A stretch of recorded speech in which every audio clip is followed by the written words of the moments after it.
മനുഷ്യസ്നേഹത്തിന്റെ അപ്പസ്തോല പ്രവർത്തക. ജന്മം കൊണ്ട് അൽബേനിയക്കാരിയാണെങ്കിലും തന്റെ പ്രവർത്തനം കൊണ്ട് ഇന്ത്യക്കാരി. ബംഗാളിലെ അഴുകി നരകിച്ചു കിടന്ന ആയിരങ്ങൾക്ക് അമ്മയും സഹോദരിയുമായവൾ. ബംഗാളി ഭാഷയിലെ പ്രാവീണ്യം കൊണ്ട് അമ്മ ബംഗാളി തെരേസ എന്നും അറിയപ്പെടുന്നു. ബംഗാളിൽ വംശീയ കലാപവും അഭയാർത്ഥി പ്രവാഹവും ശക്തിപ്പെട്ടപ്പോൾ കത്തിയമരുന്ന കൽക്കട്ട തെരുവിലൂടെ തന്റെ ആശ്രമത്തിലെ അന്തേവാസികൾക്ക് ഒരു നേരത്തെ ഭക്ഷണം കൊടുക്കുവാൻ കൈനീട്ടി തെരുവിൽ ഇറങ്ങിയവൾ.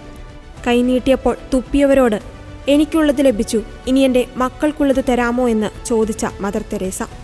ലോകം അവളുടെ മരണദിവസം അന്താരാഷ്ട്ര ഉപവിപ്രവർത്തനങ്ങളുടെ ദിനമായി ആചരിക്കുന്നു.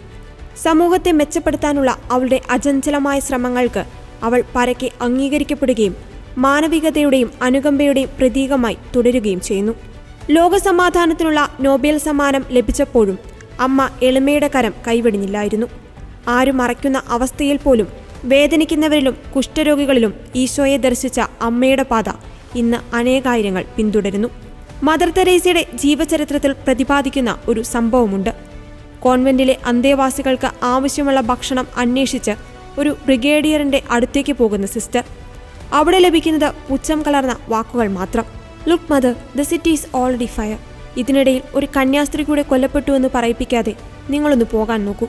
എന്നാൽ വിശന്നു തളർന്നു തന്നെ നോക്കിയിരിക്കുന്ന ആ പാവങ്ങളെ ഓർത്തപ്പോൾ അമ്മ പിന്മാറിയില്ല.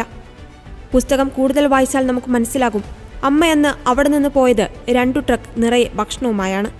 സുവിശേഷത്തിന്റെ മൂല്യങ്ങളിൽ മുഴുകി ദരിദ്രരിൽ ഏറ്റവും ദരിദ്രരായവരുടെ അമ്മയുടെ വാക്കുകളിൽ പറഞ്ഞാൽ ആധുനിക ലോകത്തിലെ ഏറ്റവും ദുർബലരായവർ അനുഭവിക്കുന്ന നിസ്സംഗതയെയും ഉപേക്ഷിക്കലിനെയും ഫലപ്രദമായി കൈകാര്യം ചെയ്ത ഒരു സേവകിയായി മദർ തെരേസ മാറി. മരണശേഷം ജോൺ പോൾ 2 മാർപ്പാപ്പ കൊൽക്കത്തയിലെ വാഴ്ത്തപ്പെട്ട തെരേസ എന്ന പേരിൽ അവളെ വാഴ്ത്തപ്പെട്ടവളായി പ്രഖ്യാപിച്ചു. 2016 സെപ്റ്റംബർ 4 സെന്റ് പീറ്റേഴ്സ് സ്ക്വയറിൽ നടന്ന വിശുദ്ധ കുർബാന മധ്യേ ഫ്രാൻസിസ് മാർപ്പാപ്പ മദർ തെരേസയെ വിശുദ്ധയായി പ്രഖ്യാപിച്ചു.